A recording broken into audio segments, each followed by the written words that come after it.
तपस्वी बापूनी वाड़ी खाते अखिल भारतीय राष्ट्रीय समितिना मंत्री जितेन्द्र आनंद स्वामी महाराजे हिंदू जागरण अंगेનું मंतव्य आप्યું। तपस्वी बापूनी वाड़ी खाते महंत श्री रामचंद्र बापूना आमंत्रणने मान आपी अखिल भारतीय संत समितिना राष्ट्रीय मंत्री जितेन्द्र आनंद सरस्वती महाराज पहोंच्या हता, जेमणे हिंदू जागरण अंगेનું તેમનું મંતવ્ય આપ્યું હતું। जो विनोम करे छे तेओ श्री पण आपणा वच्चे उपस्थित छे। આપણે એમનું સ્વાગત અને અભિવાદન કરીએ। અને હું આપણી બધી વાતો ખૂબ વૈદિક પાઠશાળા ચાલે આ એમનું સ્વપ્નનો આ પરિણામ છે। कम से कम कितने गुरु बालक हैं आपके पास में? 65 रजिस्टर है। श्री राम महल वैदिक पाठशाला के नाम पे ये संस्था रजिस्टर हुई। योगानुयोग संयोग थी जेने आपणे आम झीलवी लीधुं एम हाथमां एवी एक कार्यक्रम माटे एक सरस मजाना कार्यक्रम गांधीनगरमां आपश्रीનું આગમન થયું ત્યારે મને એવું લાગ્યું કે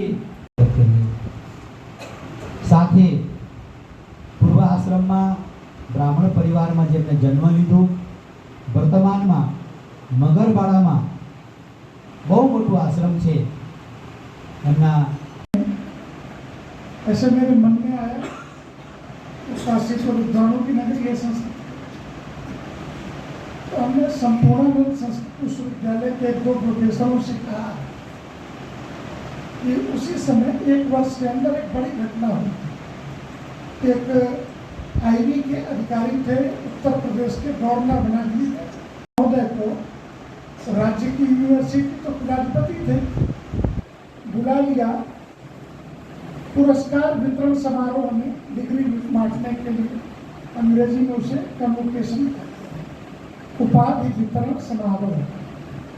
और उपाधि वितरण करने आया हुआ व्यक्ति महामहिम बोल रहा है कि संस्कृत पढ़ के तुम क्या बनोगे। प्रयागराज के अंदर आने वाली सड़कों पर 20 किलोमीटर पहले AI के कैमरे लगे, हेलीकॉप्टर और ड्रोन में कैमरे लगे संख्या गिनने के लिए। और ये संख्या में मैं मानता हूं कि लगभग 17 करोड़ लोग ऐसे होंगे जो 2 बार 3 बार नहाए। ये संख्या कॉमन हो जाएगी। 50 करोड़ लोग आए। ये 50 करोड़ लोग जो एक बार आए, इस 50 करोड़ लोगों के घर में बच्चे भी थे, बूढ़ी महिलाएं भी थी, बूढ़े बाप भी थे। जो कुंभ में नहीं आ सकते थे, 10 किलोमीटर पैदल चलने की सामर्थ्य नहीं थी। तो अगर एक व्यक्ति आया तो जो व्यक्ति उसके घर में भी रहा, तो 3 का औसत माने तो दुनिया में हम यह मानने को तैयार हैं कि 150 करोड़ हिंदू है। 700 करोड़ में से 150 करोड़ हिंदू है, ये हमें स्वीकार करना पड़ेगा। एक गणना यह भी है। और जो हिंदू 15 किलोमीटर 10 किलोमीटर पैदल चल करके कुंभ में नहाने के लिए आ सकता है, वो हिंदू विरोधियों को जमीन में खोद करके गाड़ भी देगा। ये ध्यान रखिएगा। इसलिए हिंदू जगा हुआ है। हिंदू हर घटना पे गौर कर रहा है कि कौन पक्ष में बोल रहा है, कौन विपक्ष में। खूब राजनीति करिए, सबको लोकतंत्र है, राजनीति करने का, वोट मांगने का सबको अधिकार है। लेकिन राष्ट्र की एकता, अखंडता और भारत माँ को गाली दे करके इंदिरा गांधी के चित्र के सामने दिया जलाना गैर इस्लामिक नहीं है। लेकिन भारत माता की जय बोलना और राष्ट्रगान राष्ट्रगीत के समय खड़ा होना गैर इस्लामिक है। ये दोगलापन हामिद अंसारियों में पाए जाते हैं।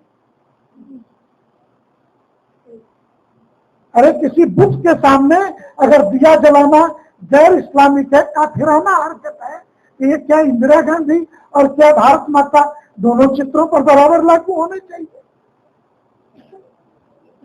इसलिए इस सारे दोगलेपन की दवा हिंदुओं को आ गई है और वो करना प्रारंभ कर चुके हैं।